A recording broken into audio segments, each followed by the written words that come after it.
ఇక్కడ పరకామణి అనంగానే జగన్మోహన్ రెడ్డి గారు గుర్తొస్తారు. చిన్న కేసే గదండీ!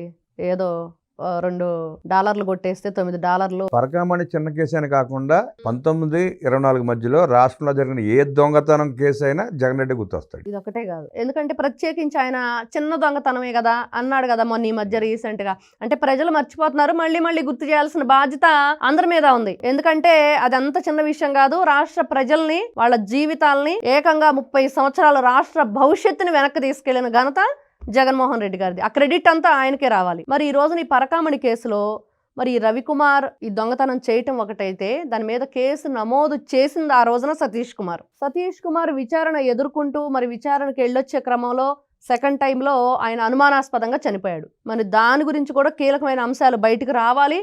మరి దాని మీద ఎలాంటి విచారణ జరుగుతుంది అనేది కూడా ఈ రోజున ఇంకా ప్రజలకు తెలియాల్సి ఉంది.